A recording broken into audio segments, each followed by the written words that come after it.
Muy buenos días, amigos y amigas de Interfaz. Es un verdadero gusto saludarlos esta mañana de jueves 20 de septiembre del 2018. Mi nombre es Omar Cepeda. Saludo con mucho gusto a Griselda Yebra, quien se encuentra como todas las mañanas en la lengua de señas mexicana.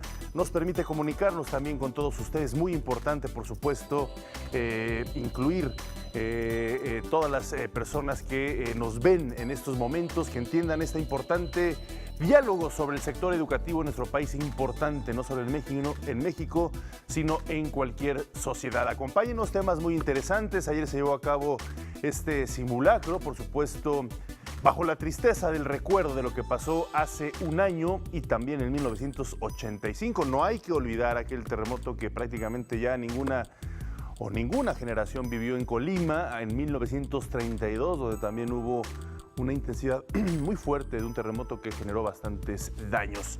Acompáñenos, estamos listos, esto es Interfaz. Hoy jueves 20 de septiembre en Interfaz, una de las brigadas de rescate más reconocidas en México y el mundo es la de los topos. Conócelos en nuestro reportaje del día.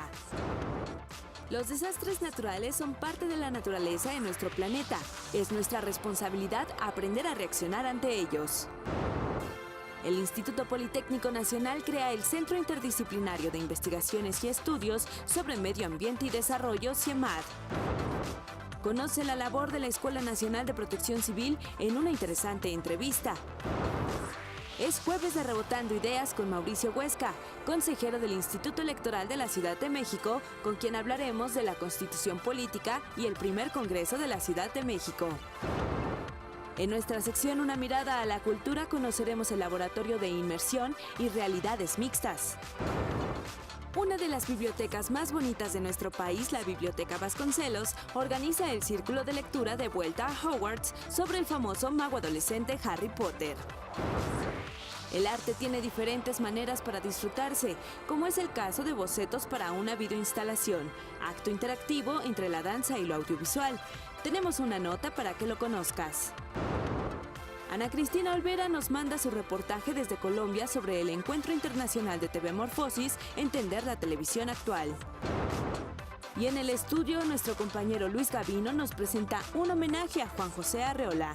No le cambies, porque lo mejor de la información en educación está aquí en Interfaz. ¡Comenzamos! Ayer se llevó a cabo este simulacro en toda la Ciudad de México. Primero, un minuto de silencio en recuerdo a las víctimas de hace un año y también de 1985. Al término de este minuto de silencio se levantó la mano también en reconocimiento a todo este apoyo que se brindó por parte de la sociedad civil, por parte de las autoridades de los 3 niveles de gobierno. En fin, toda la sociedad se volcó a ayudar, a apoyar, y ese puño levantado fue la muestra de esa gran solidaridad que se vivió hace un año. Después hubo el simulacro, donde por supuesto es muy importante recordar cuáles son las principales medidas que se tienen que tomar tanto en el simulacro como en el momento del temblor y también después del temblor, sobre todo en la verificación de que los edificios estén o no hayan sufrido daños graves. Como sabemos, es un proceso integral y eso es lo que siempre vamos a estar y debemos de estar recordando en todo momento, porque, como sabemos, y lo volvemos a decir, todos los terremotos son impredecibles, así que hay que estar preparados para generar este tipo de prevenciones. Es parte esencial de nuestra educación de sobrevivencia. Por ello, continuamos con la serie de trabajos especiales sobre educación y protección civil. Hoy conoceremos la historia y labor de capacitación que realiza el grupo de rescate, los queridísimos y admirados topos, surgido durante la emergencia por los sismos de 1985, un grupo que realmente generó bastante admiración, simpatía por su valentía, su entrega y su capacidad técnica de poderse, pues ahora sí que infiltrar en todos los escombros, tarea nada fácil, muy peligrosa por supuesto. Vamos a ver el reportaje especial que nos preparó mi compañera Pony Moctezuma. 7:19 de la mañana del 19 de septiembre de 1985. El día apenas comenzaba cuando en la Ciudad de México ocurrió un terremoto de magnitud 8.1. En menos de 2 minutos, el temblor dejó al entonces Distrito Federal en ruinas. El gobierno de la Ciudad de México calcula la muerte de aproximadamente 12,000 personas. El panorama era catastrófico. La emergencia superaba todas las expectativas y faltaba ayuda. Ante la devastación, se formó un grupo de voluntarios que trabajaron coordinadamente en labores de búsqueda y rescate de víctimas. Y surgió por ver la necesidad de que el Estado no tuvo la rapidez de respuesta que la población requería. Al notar cómo se movían entre los escombros, la gente los llamó topos. Así fue como surgimos los Topos, un grupo más o menos de jóvenes entre 15 y 22 años que empezamos a ayudar desinteresadamente. Como muestra de apoyo, Francia ofreció capacitar al grupo de voluntarios para que pudieran trabajar de mejor manera en un futuro. Y sí, así varios de los compañeros se fueron a tomar esa capacitación. Y una de las cosas que nos pedían, que de regreso se duplicara la enseñanza. En febrero de 1986 se constituyó legalmente la Brigada de Rescate Topos Tlatelolco AC. Es un grupo la cual se trabaja para ayuda cuando hay un percance muy grande, un fenómeno que rebasa al país o al Estado. Son puros miembros voluntarios, cada quien tiene su trabajo y esto se hace voluntario y tenemos cierta capacitación para poder hacer este trabajo. Gracias a su constante capacitación, los topos se han convertido en un grupo de respuesta inmediata, capacitado para atender desastres nacionales e internacionales como terremotos, huracanes, inundaciones, accidentes aéreos, ferroviarios, explosiones e incendios urbanos y forestales. Sus cursos de formación incluyen binomios caninos. Nosotros, ya con el paso del tiempo, también hemos tomado otros cursos aquí, en México o en otros lados, en el extranjero. Nuestra capacitación dura 3 años ahorita. Lo dividimos en 3 partes, que son 3 años. Es el básico, el intermedio y el avanzado. El trabajo rescatista de los topos es reconocido mundialmente. Es por esto que han ayudado en situaciones de peligro como el tsunami en el Océano Índico en 2004, el terremoto de Haití en 2010, el terremoto y tsunami de 2011 en Japón y en el de Nepal en 2015. Su labor es muy apreciada por los mexicanos y como parte de su compromiso, ofrecen cursos de capacitación a empresas, instituciones y escuelas. Bueno, la brigada ha tratado ahora de cambiar un poco la cultura de la protección civil y es tratar de ir a los centros educativos a formar brigadas y dar prevención. Además ofrecen taller de protección civil, cursos básicos de salvamento y rescate, soporte básico de vida, adiestramiento de perros de búsqueda y rescate, caballería y rapel, sobrevivencia, prevención y combate de incendios y capacitación escolar en sismos e incendios. Tratamos de que se lleven una formación integral de lo que es protección civil y es de todos los riesgos, de todos los agentes perturbadores o todo lo que nos puede suceder en la ciudad. Los especialistas coinciden en que la protección civil es la clave de nuestra propia sobrevivencia. Precisamente por eso se llama protección civil, porque depende también de los civiles. Y los actores que la integran es el gobierno, las organizaciones de la sociedad civil y la población civil. ¿Quién está más cerca cuando ocurre un incidente de los hechos? Pues nosotros, nuestros vecinos, nuestros pares. Para consultar mayor información sobre los topos, así como sus cursos y convocatorias para pertenecer a esta asociación, visita su página de internet www.topos.mx. En realidad, todo nuestro reconocimiento, admiración y, por supuesto, compromiso de siempre estar apoyando y fomentando la cultura de la educación cívica, devenida del ejemplo de estos queridos topos. Un fuerte abrazo donde quiera que estén. Vamos a hacer una breve pausa. Regresamos. Esto es Interfaz.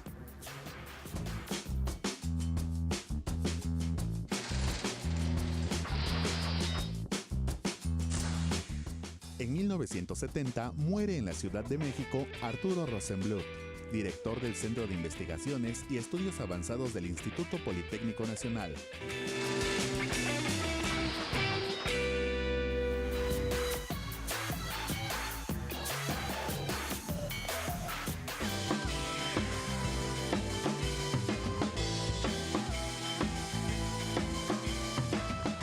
Vamos a continuar platicando sobre estos importantes temas, sobre la protección civil ante desastres naturales. En nuestro país hay una institución que se dedica precisamente a esta misión, es la Escuela Nacional de Protección Civil. Para conocer la labor, nos comunicamos con el doctor Carlos Rodrigo Garibay, subdirector de Gestión Educativa de la ENAPROC. Muy buenos días, gracias por estar con nosotros en Interfaz. Buenos días, Omar, y buenos días a tu amable auditorio. Pues como siempre es un gusto responder a sus invitaciones. Al contrario, para nosotros es un placer que podamos compartir y que la gente se entere de lo que está sucediendo en varias instituciones y por supuesto ustedes en una muy importante, la Escuela Nacional de Protección Civil. ¿Cuáles son sus objetivos y cómo funcionan ante pues todo este proceso educativo y por supuesto en el momento de posibles desastres? Claro que sí.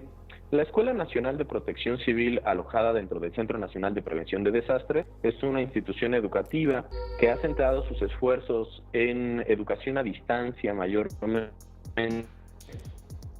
y algunas formaciones de esencial. Los tópicos que tocamos están alrededor, por supuesto, de la atención de emergencias, aunque principalmente se enmarcan en la prevención. De dichas formaciones tenemos nuestra formación insignia, es el técnico básico en gestión integral de riesgos. Esta es una formación de 432 horas con más de 33 asignaturas que los alumnos pueden llevar en un plazo de entre 6 meses y un año. Es una carrera técnica gratuita que ni siquiera el certificado se cobra, todo es gratuito. Por supuesto, es gratuito para los que los toman. Esto se ha logrado gracias a los esfuerzos de la ciudadanía y de la Secretaría de Gobernación a través de un proyecto FOPREVEN. En dichas formaciones, bueno, está establecido como un prerequisito para ser tercer acreditado en la República Mexicana y se alcanzan a tener conocimientos básicos necesarios para elaborar programas internos de protección civil, para identificación clara de riesgos en zonas geográficas específicas. Se enseña a utilizar diversos instrumentos muy poderosos como el Atlas Nacional de Riesgos y otros. Y por otro lado tenemos formaciones en modalidades MOOC, Massive Online Open Course, que están alojadas muchas en México X. Dichas formaciones van de los tópicos más variados. Empezamos por apoyo psicológico en desastres, enfocado hacia la normalización. También tenemos una de estructuras para que la gente pueda, en caso de una emergencia, hacer una evaluación rápida de su inmueble y saber si es necesario llamar a un especialista.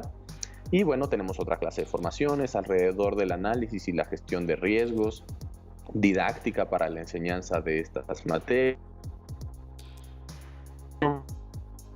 Trabajamos en conjunto con otras instituciones como el DIF para desarrollar protocolos para la prevención de riesgos en escuelas. Entonces, bueno, pues como te comento, los temas son variados. Esta oferta educativa creemos que ha aportado bastante a nuestro país y Bueno, estamos teniendo algunas dificultades con esto que es el enlace vía Skype. Un interesante tema, este de la Escuela Nacional de Protección. Por supuesto que si lo buscan así en Google, pues podrán encontrar todos estos detalles de los talleres, cursos muy interesantes que pueden facilitarnos precisamente el entendimiento de lo que es pues generar una conciencia a partir, previo, durante y después de algún desastre natural. Vamos a otros asuntos. El concepto de desastres naturales no solo se enfocan precisamente en lo que decíamos a los sismos. Nuestro país es susceptible de otros escenarios como huracanes, inundaciones e incendios forestales. Los desastres naturales ponen en peligro a la población y pueden generar muerte y cuantiosos daños materiales.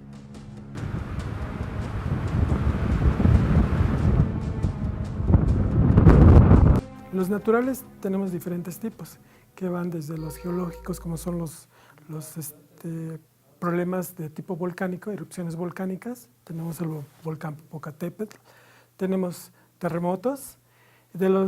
Otro tipo de problema de desastre natural podemos tener los de cuestiones de deslizamientos, de inundaciones, que son del tipo hidrológico, Y tenemos los meteorológicos, que actualmente, como vemos, tenemos el huracán Florence. Sin embargo, el término ha evolucionado, ya que no solo se refiere a la naturaleza, sino a la intervención humana. Los que provoca el hombre, aunque muchos dicen salen del esquema de desastres, tenemos los incendios forestales, que son provocados en su mayoría por el hombre. Tenemos desastres de tipo accidentes químicos, tenemos desastres hasta por una manifestación. Los desastres son capaces de dañar o destruir la estructura y organización de una sociedad. Cuando un evento se le llama catastrófico, estamos ante un desastre, ¿sí? Catastrófico es cuando ya el ser humano pierde muchas cosas. Tenemos destrucción de su medio, de infraestructura, pérdidas humanas, ahí estamos hablando de una catástrofe, ¿sí? Los gobiernos nacionales deben generar estrategias para prevenir y actuar ante cualquier escenario catastrófico. Por su parte, la población debe estar informada sobre los eventos naturales que pueden afectar su entorno. En esta labor la educación es fundamental. Uno las enfrenta en función de nuestra capacidad, en función de nuestra educación, por así decirlo, también en función de la infraestructura que el propio gobierno ha implementado para atender ese tipo de posibles peligros. La población sabe que pueden existir. El gobierno mismo alerta a la población o hace planes de alertamiento para que puedan estar preparados. La clave en este tipo de situaciones es la prevención. Importante es que desde la primaria los niños sepan lo que son los peligros, que sepan, que identifiquen lo que es un huracán, que identifiquen lo que es un terremoto, que identifiquen el problema de Don Goyo, el volcán Popocatépetl, en términos sencillos, que lo entiendan claramente, qué sucede cuando hay una erupción volcánica. En el diseño de programas y protocolos de protección civil participan autoridades y centros de estudio que desarrollan nuevas tecnologías para detectar riesgos, alertar y capacitar a la población. Con este tipo de herramientas satelitales podemos descubrir la magnitud del evento y mostrarlo a los niños, a la población en general. Para mí es muy importante que desde la edad de primaria los niños sepan lo que México está enfrentando: incendios forestales, actividad volcánica, huracanes, contaminación urbana actualmente. Conocer nuestro planeta y los desastres naturales podrían marcar la diferencia en una situación de riesgo. Y bueno, México, como sabemos, vive rodeado de este tipo de circunstancias que es parte de la naturaleza. Lo debemos de entender y lo debemos de saber convivir y prevenir, por supuesto, este tipo de desastres, sobre todo la cuestión de los terremotos y de los huracanes. Vamos a una breve pausa, regresamos. Esto es Interfaz.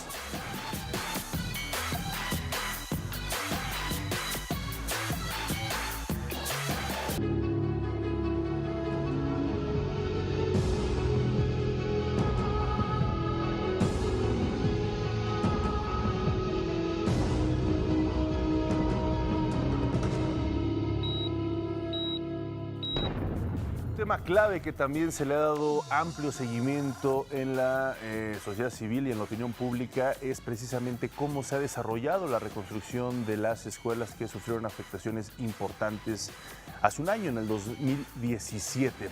Varias escuelas, como sabemos, en la Ciudad de México, una de forma muy compleja, una afectación sustancial que dejó lamentablemente varios jóvenes sin vida.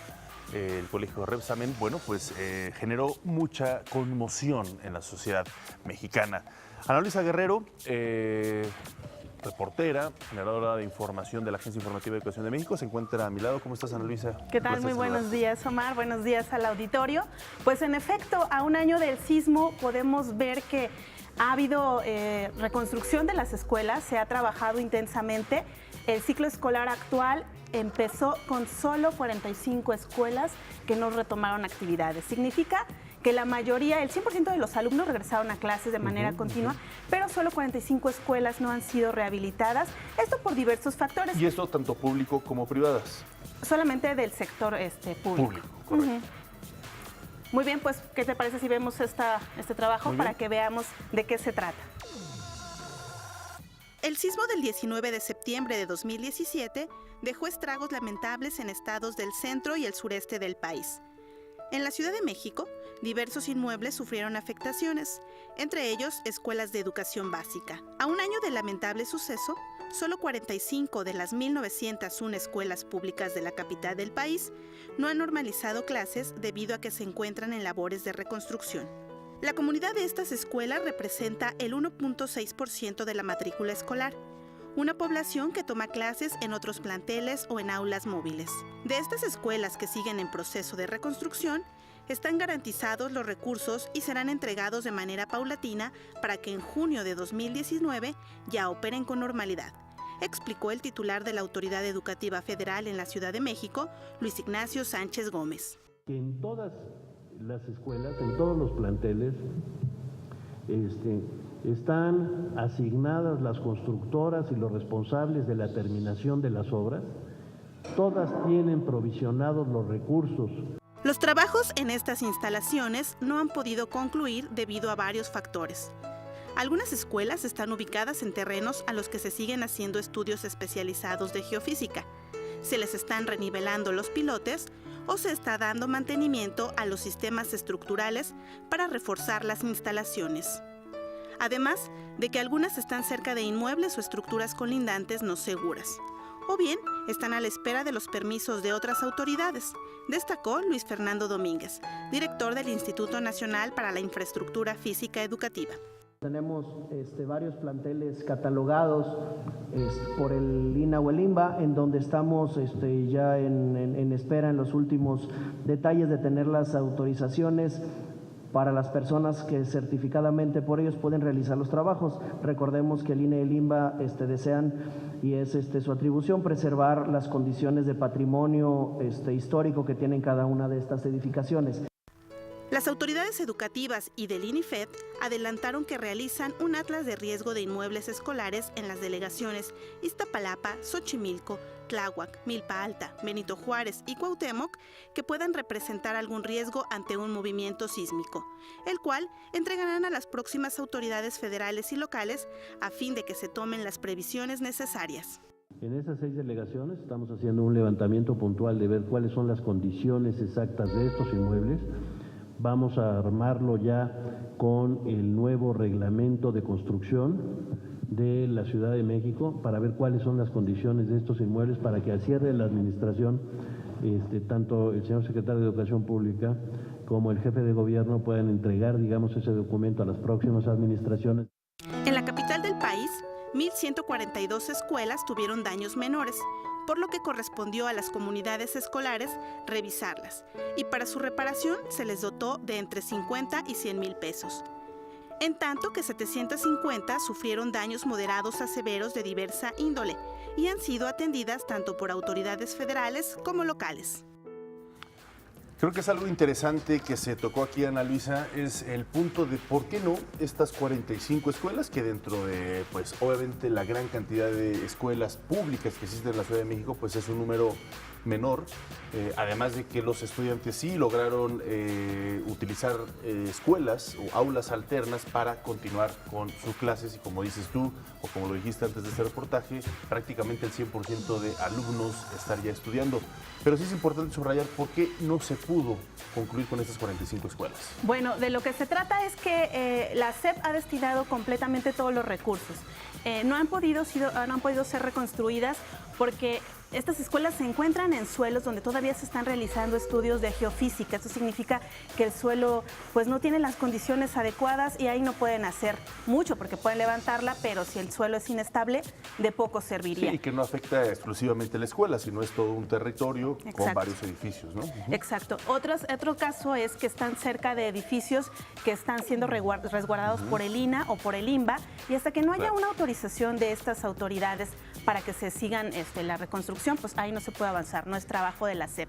Y finalmente, porque hay unas escuelas que, el promedio de las escuelas en la Ciudad de México es de unos 40 o 50 años de edad.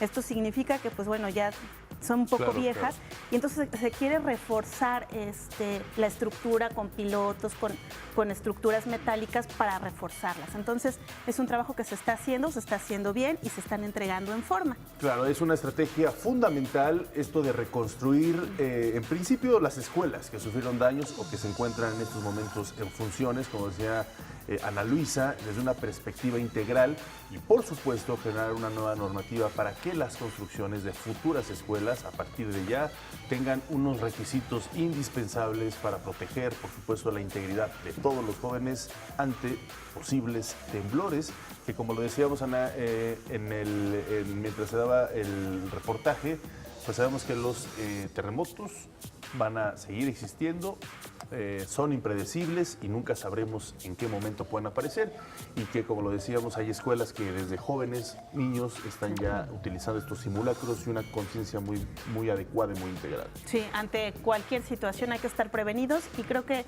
la mejor estrategia es hacerlo desde pequeños. Pues muchísimas gracias por este reportaje, Ana Luisa Guerrero, reportera de la Agencia Informativa de Educación de México. Vamos a hacer una breve pausa, regresamos.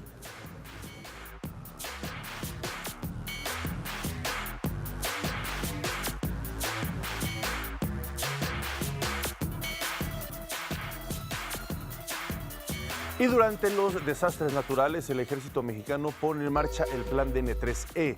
Los efectivos militares son los primeros en llegar a las comunidades más necesitadas. Cada soldado, pues lo sabemos, pone lo mejor de sí. También están preparados y tienen listos programas al respecto. Y sabemos que anteponen incluso sobre sus preocupaciones personales su deber por el país. Las situaciones extremas ponen a prueba a las sociedades. Hace un año nuestro país fue afectado por 2 fuertes sismos.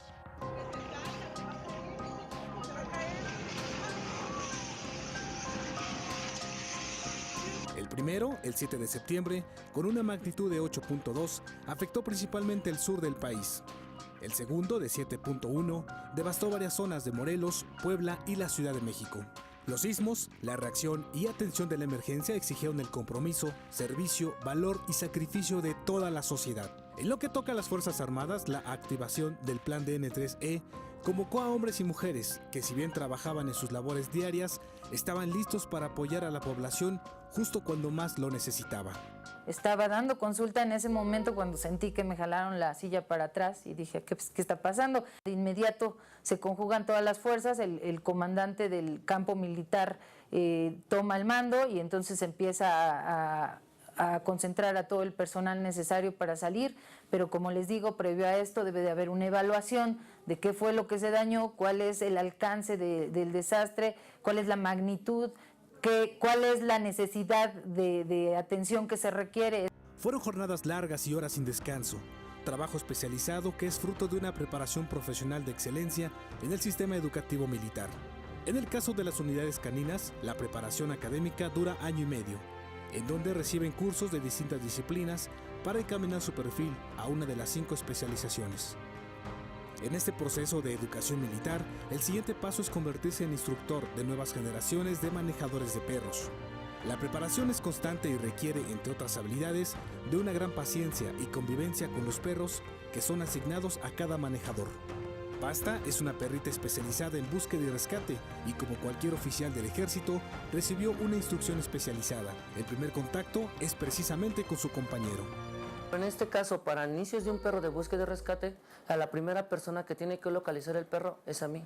¿Y por qué me va a localizar a mí? Porque yo he trabajado ya con ella previamente a una socialización y ya le encaminamos a la especialidad. Y después de que ella me encuentra, ya puedo yo meter a otra persona. Ya metemos a otra persona y volvemos a empezar la misma etapa de adiestramiento.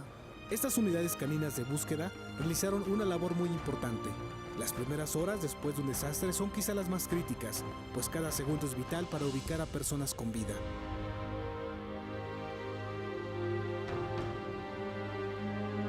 La vocación militar lleva en su ADN un sentimiento de amor a la patria que está por encima de todo.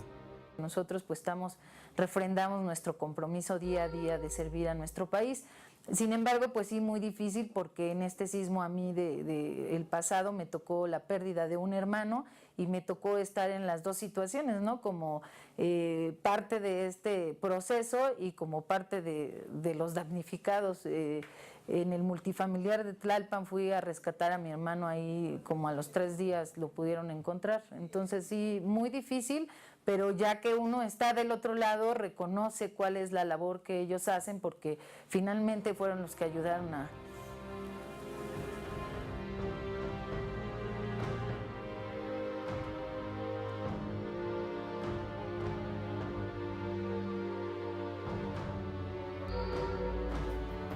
Y por supuesto, el conocimiento de nuestro medio ambiente es clave en la gestión de los recursos naturales y planeación de protocolos de protección civil. Vamos a ver el trabajo que realizó el Centro Interdisciplinario de Investigaciones y Estudios sobre Medio Ambiente y Desarrollo del Instituto Politécnico Nacional.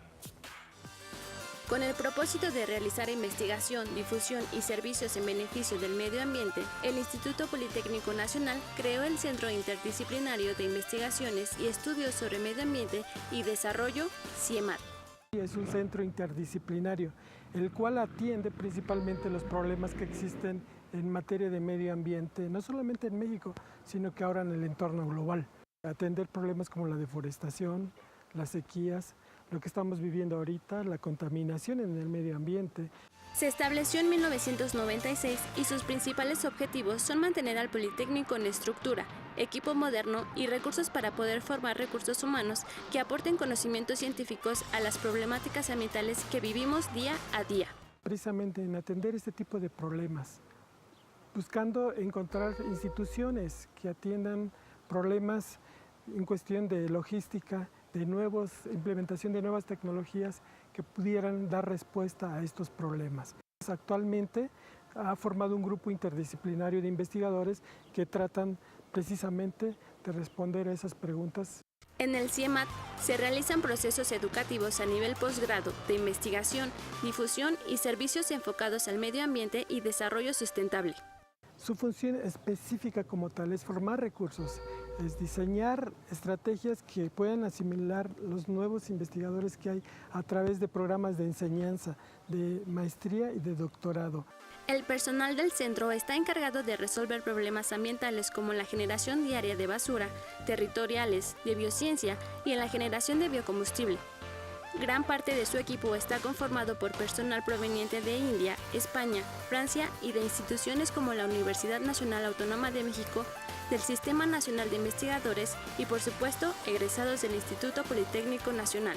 Ayudan y soportan la misión y visión que es crear un centro de excelencia atendiendo los problemas ambientales en México y en el mundo. Lo que también se destaca del CIEMAT es su oferta educativa. La maestría en medio ambiente y tenemos otro doctorado paisajístico, el cual es una innovación que intentamos que nuestro medio donde estamos tenga mejoras, pero para obtener esas mejoras hay que lograr que sea sustentable. Asimismo, está dividido en 3 departamentos académicos: Biociencias e Ingeniería, Territorio y Ambiente y Departamento de Sociedad y Política Ambiental. Se complementan con el total de investigadores que tenemos aquí en México y dependiendo de las carreras que van adquiriendo poder en cada uno correspondiente a esas áreas, en biociencias, químicos, en territorio y ambiente, geógrafos, biólogos, taxónomos, ese tipo de especialistas que van dirigiéndose a cada uno de los departamentos que tenemos aquí en el Politécnico. Es así como el Politécnico realiza acciones académicas y de investigación científica y tecnológica necesarias para la solución de problemas y manifestaciones del deterioro ambiental. Y por supuesto las universidades, las instituciones académicas también aportando muchísimo con sus conocimientos, con sus estudios, con sus investigaciones en lo referente a la prevención ante problemas que generan los temblores, huracanes, en fin. Vamos a una pausa, regresamos.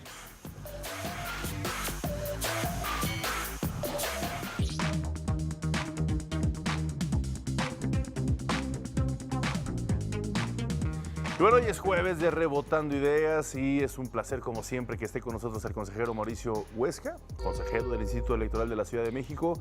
Y hablaremos de un tema muy importante que se acaba de entrar en vigor, básicamente, que es nada más y nada menos que la Constitución Política y también del primer Congreso de la Ciudad de México. Obviamente es un tema profundísimo, Mauricio, pero que ya está en marcha ahora sí. Ya está en marcha, Omar. Fíjate que justamente el 17 de septiembre fue el día que entró en vigor la Constitución de la Ciudad de México, el cual pues viene desde una tradición o una exigencia, justamente con la celebración que el programa hoy Interfaz se ha dedicado a hacer un repaso histórico de temblores del 85, justamente con motivo de ese sismo que pues, dejó lamentables tragedias.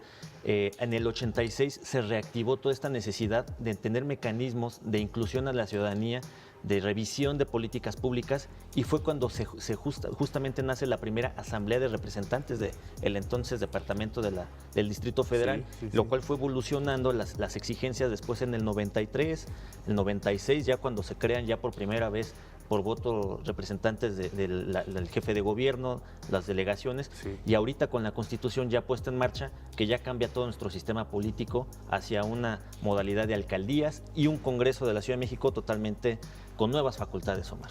Sí, es importante este contexto que realizas. Todos recordamos con mucha emoción esa primera oportunidad que tuvimos quienes habitamos en la Ciudad de México de votar por nuestros representantes. En aquel entonces pues ganó el ingeniero Cuauhtémoc Cárdenas, y de ahí ha sido siempre una ciudad progresista, una ciudad que ha puesto los temas a veces más complejos en la sociedad sobre el debate público y que por fortuna se han logrado incluir en la toma de decisiones y por supuesto en nuestro día a día.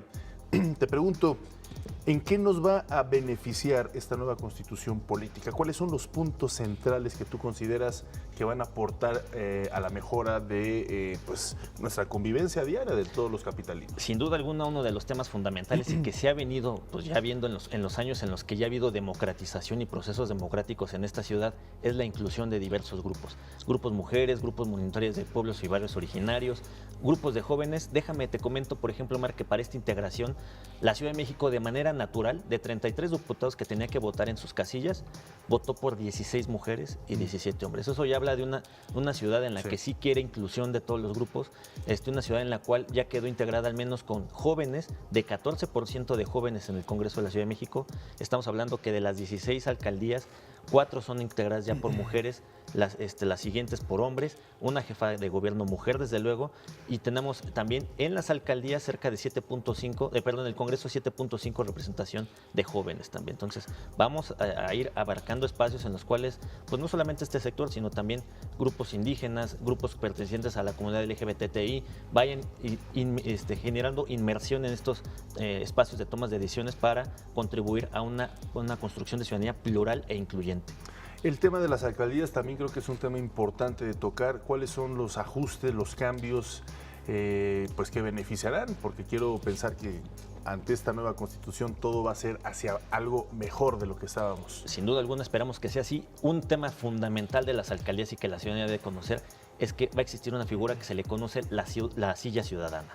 La silla ciudadana es aquel espacio tanto físico como jurídico, en el cual un ciudadano de a pie va a poder estar en el cabildo presenciando todas las discusiones y opinando respecto de las discusiones que se lleven a cabo al torno del Consejo, para que puedan decidir cuáles son los problemas que realmente le importan a la ciudadanía. Y no solamente eso, sino también mecanismo de rendición de cuenta. El propio titular de la silla ciudadana va a ser el portavoz de la ciudadanía para afuera, pero también respecto de la transparencia de todo lo que se está llevando y las decisiones. ¿Y cómo se elige a ese ciudadano en esa silla ciudadana? Ese ciudadano lo que va a hacer va a levantar la mano y si yo quiero tomar esa posición, pues va a tener que hacer un consenso. Tiene que emitirse una ley en los próximos meses, me imagino, de la ley de la silla ciudadana, que está así mandatada por la Constitución de la Ciudad de México, para ver cómo va a ser la forma de integración de esta figura dentro del cabildo. Claro. Pero sin duda alguna también las decisiones al cabildo se van a ver enriquecidas por la pluralidad de una demarcación territorial, porque esta vez la demarcación territorial se dividió en 6 partes territoriales, y cada parte territorial va a mandar a un concejal para que pues de manera incluyente pueda llevar la voz de las necesidades de su territorio. Claro. ¿Cómo va a ser ahora la cuestión administrativa en cuanto a los recursos que se le otorgue a la Ciudad de México para su gasto presupuestal durante el año y la correlación que va a tener pues el gobernador de la Ciudad de México, próximamente Claudia Sheinbaum, junto con todos los alcaldes? Pues mira, va a ser una relación de coordinación. Van a tener autonomía total presupuestaria de la alcaldía, que va a diseñar su propio presupuesto, que antes era una situación centralizada, a partir del proyecto de presupuesto de planeación que haga la alcaldía junto con sus concejales. Y lo que también está por pasar también es la expedición de una ley, pues digamos, interurbana de la Ciudad de México, en la cual va a tener que ponerse de acuerdo la Federación para generar espacios de discusión respecto de medio ambiente, políticas de transporte, agua potable, tanto para las 16 alcaldías, 69 municipios del Estado de México y un municipio de Hidalgo, que juntos forman el Valle de México o el área conurbada que le conocemos también, para justamente discutir estos temas prioritarios en los cuales pues, se van a tener que poner de acuerdo la Federación y estas 3 entidades federativas para mejores calidades de vida. Pues una estructura muy interesante que por supuesto hay que seguir hablando de este tema. Me trajiste aquí unos tomos, 5 tomos. Platícanos sobre ellos y que además pues están al alcance de cualquier persona. ¿Dónde lo pueden conseguir? Son 5 tomos interesantes. Sí, son 5 cuadernillos, Omar, en los cuales los que se buscó a especialistas en temas precisamente de la Constitución, de participación ciudadana, de medios de comunicación política. Y lo que buscamos en estos cuadernillos es de manera, en un lenguaje ciudadano, en un lenguaje muy básico, tratar de explicar aquellos temas que vamos a enfrentar con la nueva Constitución de la Ciudad de México y escrito por los expertos en lenguaje ciudadano. Están auditados las publicaciones, es decir, tiene una referencia bibliográfica importante y pues lo esencial es que sea que en 2 horas puedas leer, en 1 hora puedes leer el cuadernillo. Estos cuadernillos los coeditamos con la Universidad Nacional Autónoma de México y el Instituto Electoral de la Ciudad de México, y la idea es que nosotros podamos difundir esta cultura de legalidad, cultura de construcción de ciudadanía, y estos cuadernillos los pueden encontrar desde luego en las instalaciones del Instituto Electoral de la Ciudad de México. Perfecto, completamente gratuitos. Pues un tema que tenemos que seguir, si me lo permites proponerlo, Mauricio, seguir tocando, abordándolo, explicándolo, porque bueno, una constitución no es nada fácil de asimilar en su complejidad y su profundidad. Te agradecemos mucho, como siempre, que has estado con nosotros esta mañana de jueves, Mauricio. Muchas gracias, Omar. Muy buen día a todos. No se pierdan nuestros tomos muy interesantes, créanmelo, para entender cómo nos vamos a desarrollar en nuestra sociedad en la capital. Vamos a hacer una breve pausa. Regresamos con más temas. Esto es Interfaz.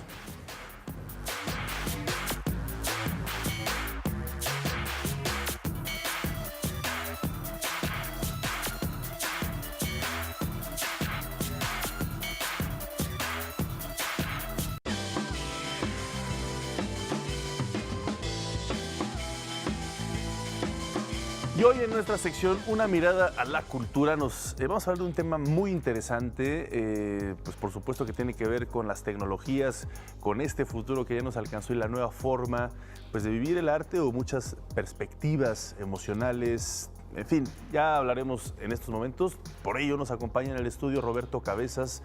Él es uno de los 4 artistas del Laboratorio de Inmersión y Realidades Mixtas, y precisamente vamos a hablar de este proyecto. Roberto, gracias por estar con nosotros en Interfaz, un placer saludarte. Igualmente, Omar, muchas gracias y saludos a todo el público que nos sintoniza en este momento. Pues vamos por partes, porque a lo mejor para un cierto sector estos temas, estos términos son ya muy comunes, sí. Pero estamos hablando del Laboratorio de Inmersión y Realidades Mixtas. Sí. ¿Qué es eso? A ver, vamos a ir desmenuzando estas perspectivas. Es un nuevo proyecto que apoya Fundación Bancomer, en el que se puede investigar con los medios digitales actuales la posibilidad que tienes tú de vivir dentro de un mundo virtual o paralelo, o de experimentar sensaciones diferentes a través de estímulos digitales. Ok, ¿y para qué sirve dentro de la realidad día a día de las personas? ¿Es una cuestión técnicamente o solamente para diversión, o tiene usos que te pueden ir llevando a materias de la ciencia, de la medicina, de la educación? Sí, claro, tiene 2 caminos paralelos. Uno está concentrado totalmente en las áreas de entretenimiento, digamos, y otro sí está concentrado en áreas de investigación científica para visualización.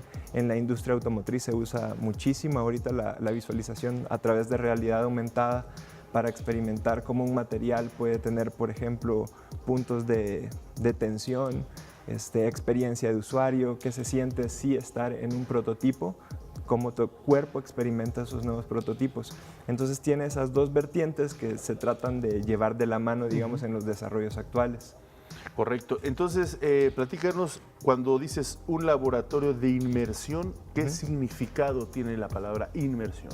Es poner o situar tu cuerpo y tus sentidos en una experiencia virtual a través del estímulo háptico, que es todo lo que tiene que ver con objetos que te tocan de alguna manera o que tú sientes en el cuerpo directamente el estímulo, y que te sitúan a través de los ojos en estos mundos virtuales que tenemos aquí. Sí, claro. La tecnología, por supuesto, tiene mucho que ver ya con esta nueva realidad. ¿En qué etapa estamos? ¿Estamos iniciando esta etapa? ¿Ya la habíamos avanzado o apenas estamos descubriendo la punta del iceberg en temas de lo que es pues esto de inmersión y realidades mixtas? Bueno, todo lo virtual, ¿no? Sí, la tecnología en general es no vieja, pero sí se empezó a estudiar desde los 60 más o menos. Ajá. Entonces lo que era difícil era llevarlo a una parte de consumo general, digamos, donde tú como investigador de bajo alcance presupuestal podías tener acceso a experimentar con este medio. Pero la concepción de la tecnología, que puede comenzar con personajes como Jaron Lanier, como las investigaciones en Disney, pues sí viene desde los 60s. Quizá actualmente lo que facilita es el alcance que tenemos tecnológico, ¿no? Que los desarrollos que se han logrado te permite experimentar cuestiones personales, digamos, o sea, lo que a ti te interese, si te interesa la estética, si te interesa el entretenimiento o si te interesa llevarlo a una cuestión más industrial, científica o profesional. Claro, en la cultura o el arte, ¿cómo se están confluyendo este tipo de nuevas tecnologías? Pues hay desde festivales como Inmersiva hasta exposiciones museográficas totalmente dedicadas a experimentar la realidad virtual, porque como medio, en cuestión de comunicación sí le hace falta madurar bastante. Entonces hay grandes empresas como Facebook, como Google, que tienen laboratorios también dedicados a experimentar la narrativa. O sea, cómo tú cuentas una historia cuando se pierde la cámara tradicional que en el cine guía la dirección del espectador. Entonces aquí tú sitúas al espectador en un mundo donde ellos tienen la capacidad de decidir hacia dónde va su interés y la manera en que experimentan una historia. Claro. Y en las imágenes que estamos viendo, precisamente vemos a las personas que usan estos tipos de gafas, ¿no? Muy llamativas. ¿Ese es el único mecanismo que se tiene o ya existen otros objetos en los cuales podemos navegar sobre esta realidad virtual? Sí, las gafas son los principales ahorita para la parte de realidad virtual. Para la parte de realidad aumentada sí tenemos dispositivos móviles. Los más actuales sí son capaces de reproducirte una imagen de manera que pueda ser experimentada realísticamente, digamos. Y hay una parte que la que llamamos realidad mixta, es cuando tú conjugas los estímulos del mundo digital con estímulos del mundo real. Entonces, por ejemplo, en el trabajo que yo presento, hay estímulos reales en el piso donde tú caminas descalzo, entonces se conectan esos estímulos con lo que tú ves en el mundo, en la virtualidad, ¿no? Claro, esta fundación que comentabas, pues tú formas parte de uno de estos 4 artistas del laboratorio, ¿no? Sí, y realidades mixtas. Sí, es la primera vez que se emite la convocatoria para trabajar. Entonces tuve la oportunidad de estar ahí 8 meses. Y a mí lo que me interesa es ver cómo la materia digital se puede formar a través de la información. Entonces mi trabajo es una suerte de documental en el que vemos la experiencia de personas que están en rehabilitación y cómo llevamos eso a la realidad virtual de una manera abstracta, de una manera escultórica. Eso fue lo que hiciste durante estos 8 meses. ¿Y cómo fue tu selección? ¿Cómo fue la participación? Y si van a existir nuevas convocatorias al respecto sobre este laboratorio. Yo creo que sí. Esta primera emisión fue por invitación, pero se están preparando convocatorias abiertas para las siguientes emisiones que continúan. Claro. Creo que fue por selección, porque es poca la gente que trabaja con estas tecnologías en México y de alguna manera no es tan fácil el desarrollo técnico, digamos. Entonces necesitas una formación desde la estética y necesitas una formación desde la tecnología. Claro, ¿tú qué estudiaste, Roberto? Yo estudié computación y tecnología musical. Pues muy interesante todo esto que nos comentas. Pues te agradecemos mucho que hayas estado con nosotros, Roberto, podernos platicar de estos temas tan interesantes. Ojalá podamos tener la oportunidad de que nos acompañes más adelante también para seguir descubriendo toda esta realidad que para muchos, bueno, pues es pues el día a día, sobre todo las nuevas generaciones, pero para otras generaciones están también redescubriendo este tipo de realidades virtuales que, como dices, te puede llevar a muchos caminos sensoriales, en fin, del conocimiento, etcétera, etcétera. Sí, claro. Y la invitación es para que puedan asistir 27 a 28, 29 y 30 al Festival Inmersiva que se lleva a cabo en el Centro de Cultura Digital, abajo de la Estela de Luz. Perfecto. ¿Repiten la fecha? 27, 28, 29 y 30 de septiembre. De septiembre, sí. Perfecto. Pues a ver si terminando estas fechas nos vuelves a acompañar para que nos platiques cómo fueron los resultados, qué se vio, las experiencias. Muchísimas gracias, Roberto, a ustedes, por acompañarnos. Vamos a hacer una breve pausa. Regresamos. Esto es Interfaz.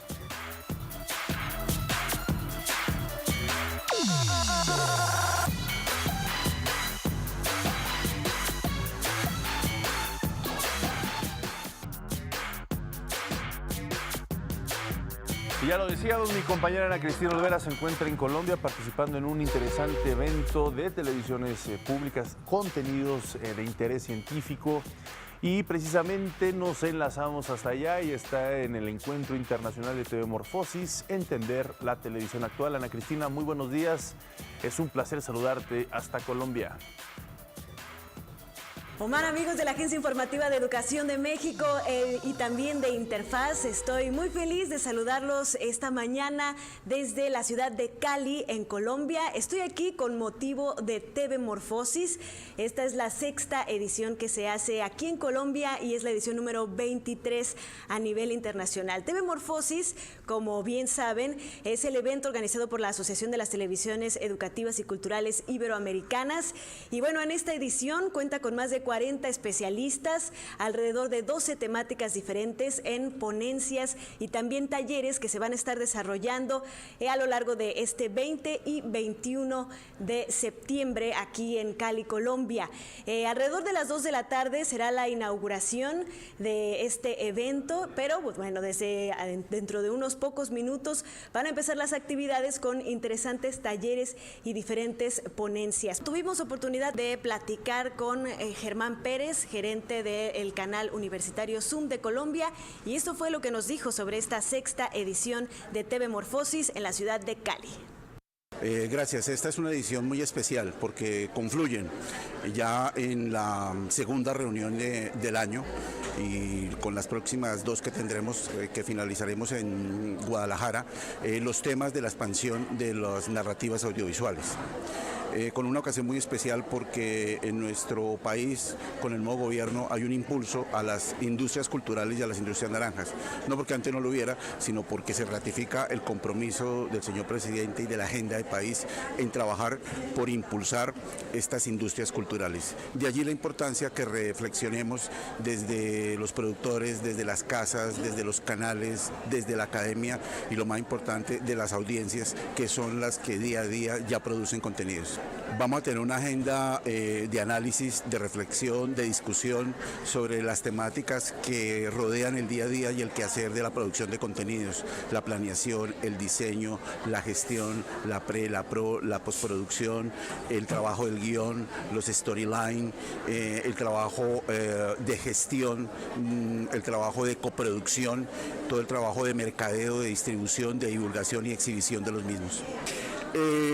Estar en el circuito de la actualidad de los medios de la industria audiovisual. Con el día a día y con cada una de nuestras versiones imponemos, en el buen sentido de la palabra, la agenda digital del momento. De allí que para Zoom y sus 37 instituciones de educación superior públicas y privadas es importante hacer parte de la construcción y del desarrollo de esta agenda. Como les comentaba, esta es la 6ª edición que se realiza en este país y la 23ª que se realiza a nivel internacional. Dentro de algunos días se organizará allá en México, en Guadalajara, Jalisco, y bueno, estaremos aquí reportando de los diferentes talleres, las diferentes charlas, platicando con los actores principales, porque esta versión de TV Morfosis tiene como tema principal la expansión de las nuevas narrativas audiovisuales, como lo podemos ver en el cartel que está atrás de mí. Así que estaremos muy pendientes también para el Noticiero Iberoamérica al Día. Te mando un saludo y seguimos reportando. Muchísimas gracias, Ana Cristina. Pues importante este evento. Vimos ahí la participación del Canal 44, de la UDG, también del ILSE, en fin, televisoras de todo el espectro latinoamericano.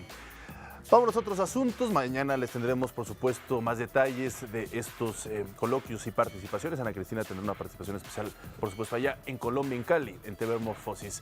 Les comento que la saga de Harry Potter se convirtió en una de las mejores generadoras de lectores. Muy importante este hecho. Ahora, la Biblioteca Vasconcelos organiza el ciclo de vuelta a Hogwarts, en donde los fans se reúnen para compartir experiencias y fomentar precisamente la lectura.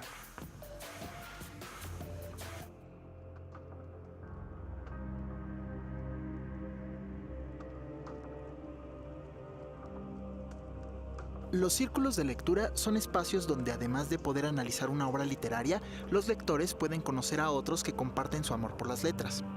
En la Ciudad de México, la Biblioteca Vasconcelos organiza talleres de lectura con distintas temáticas que van desde ficción y suspenso hasta política, terror, novelas y poesía.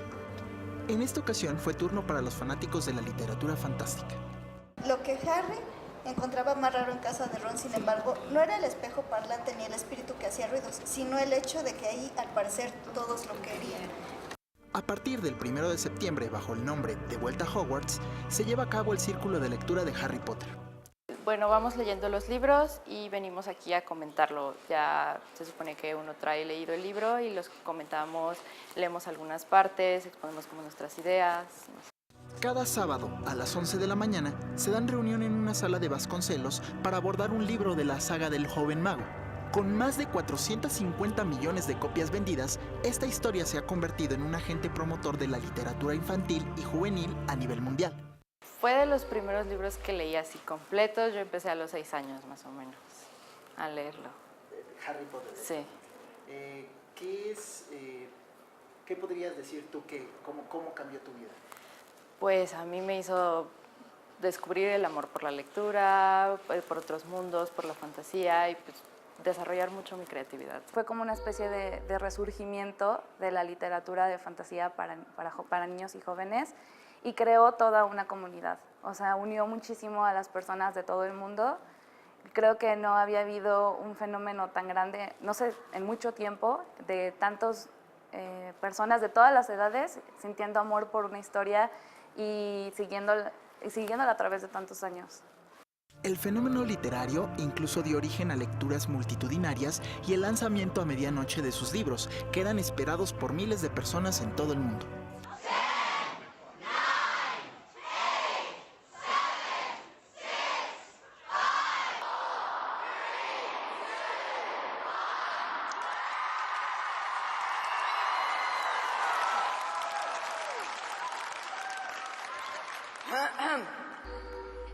Chapter 1. The Dark Lord Ascending.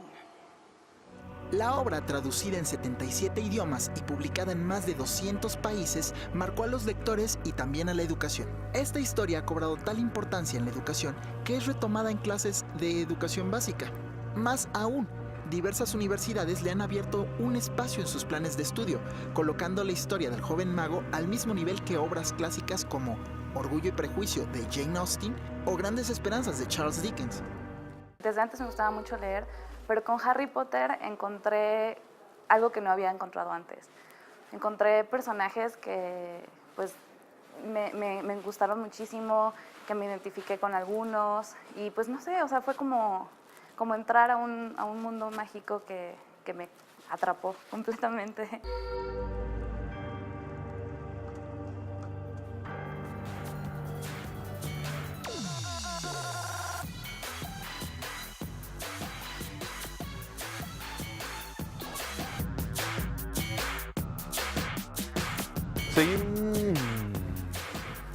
Seguimos con información cultural. El Centro precisamente Cultural España convocó al público a un taller de video en donde el objetivo era establecer un diálogo entre una cámara, el cuerpo y la danza.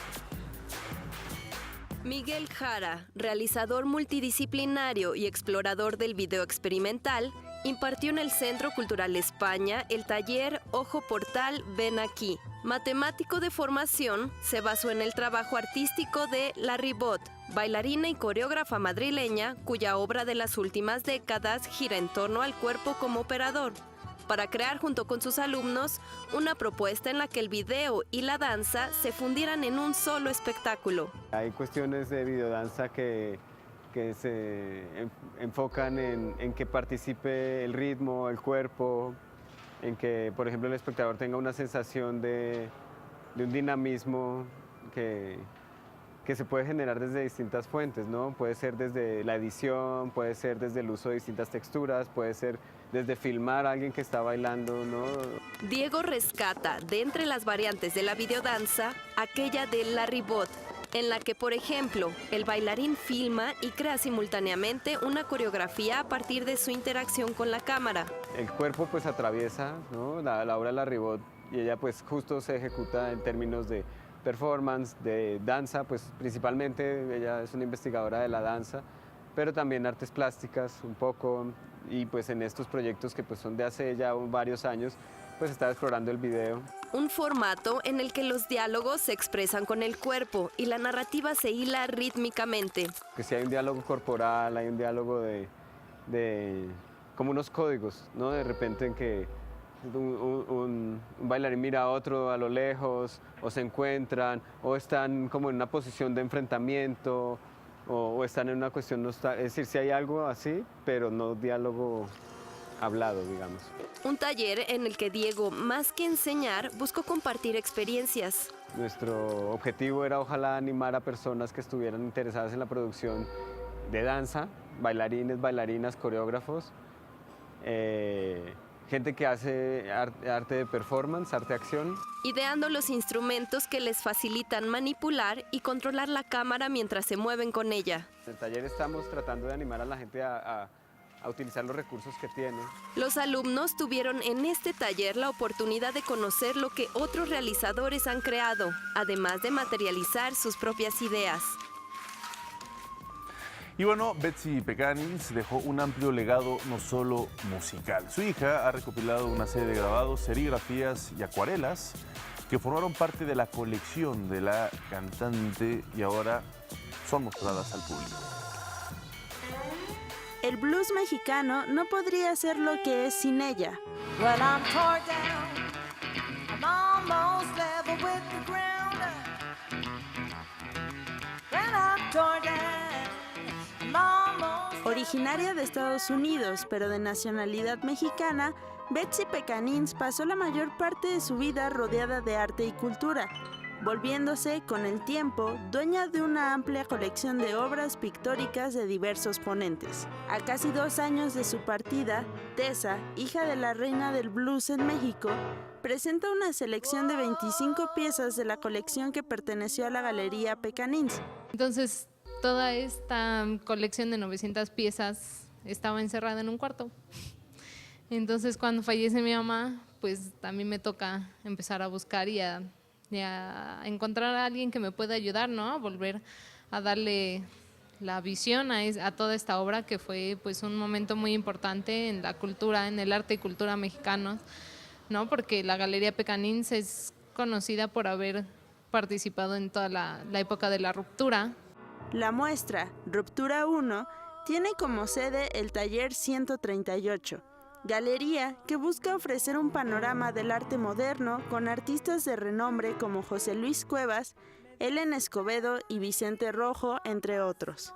En la cultura mexicana hay un momento que sí se conoce como la ruptura, ¿no? Pasamos del muralismo, se pasa a otra cosa, ¿no? O sea, ya pasamos de Tamayo, de Orozco, ¿no?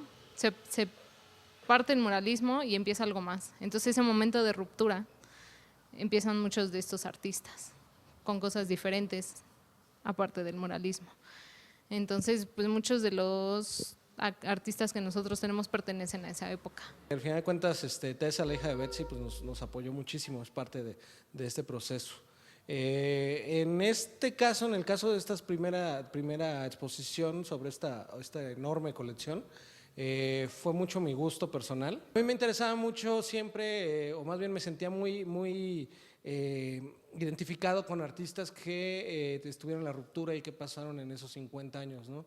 Y cómo ellos entendieron su contexto en el mundo, ¿no?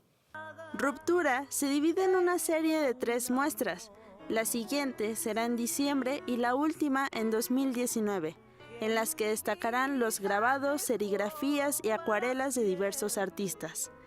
El taller 138, fundado en 2017 por Mario Yaca y Cristina Cialona en una casa porfiriana en la antigua colonia Santa María la Ribera, busca ser un espacio especializado en arte a través de la revisión de su historia. Es complejo, ¿no? Porque al final de cuentas estás hablando de cultura, ¿no? Y de manera inmediata, pues sí estás tratando de educar un poco a la gente en aspectos visuales, ¿no? Y culturales. Al final de cuentas, pones en contexto muchas cosas, ¿no? Y el arte es ahora sí que hijo del tiempo, ¿no? Y es lo que nos pone en un momento. Ruptura 1, colección Betsy Pecanins, estará abierta al público hasta el 30 de septiembre.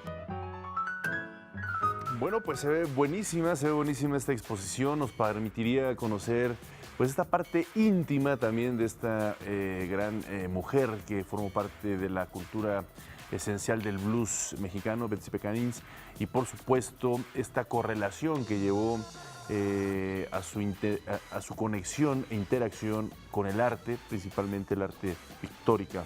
Así que estaremos esperando las otras exposiciones de un legado muy importante que dejó de arte y por supuesto agradeciendo pues a su hija principalmente de que lo haya sacado y lo haya hecho público. Vamos a hacer una breve pausa y regresamos con más. Esto es Interfaz.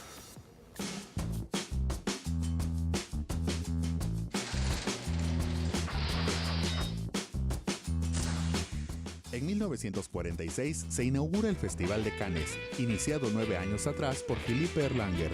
Sin embargo, fue suspendido por la Segunda Guerra Mundial.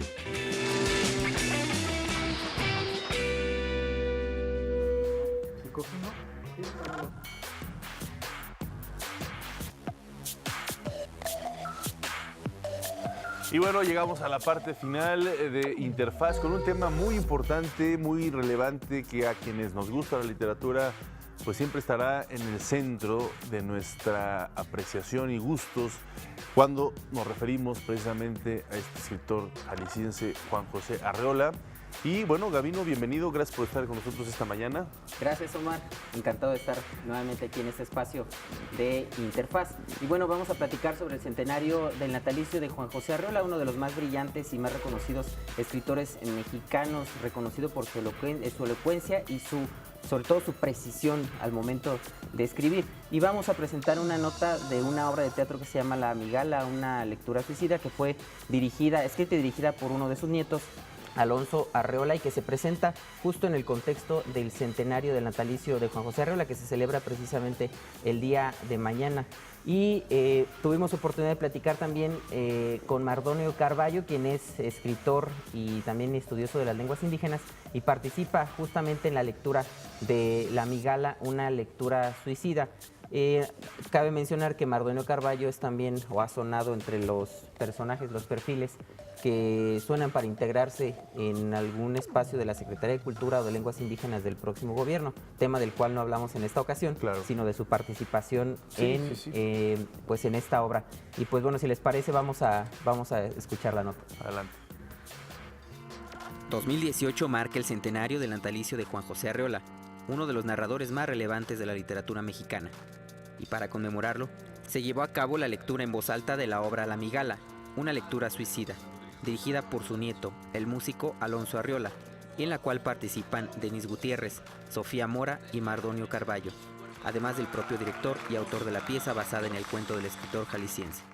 Estamos celebrando el centenario de su nacimiento, pero me parece que todavía a las nuevas generaciones es importantísimo darles a conocer la pluma de don Juan José, ¿no? Un México distinto, me parece una pluma distinta, quizá tenga que ver con el tiempo distinto en el cual le ocurrió a él vivir, ¿no?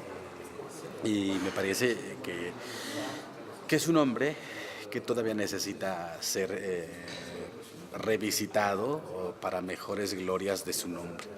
La Amigala, una lectura suicida, parte del texto publicado por Arreola a mediados del siglo XX, para hacer un anecdotario de personajes del mundo del arte cuyas vidas tuvieron un final trágico. Bueno, esto es una puesta en escena, una lectura dramatizada muy cercana al teatro, adaptación del nieto de Juan José Arreola, Alonso Arreola, un músico bajista extraordinario. Alonso hizo la adaptación y nos invitó a nosotros, hizo la dirección y bueno, es lo que están viendo. La Amigala se llama La Amigala, una lectura suicida. Además de escritor, Juan José Arreola fue editor, académico y como director de la Casa del Lago de la Universidad Nacional Autónoma de México, impulsó la lectura de piezas literarias en voz alta. importantísimo.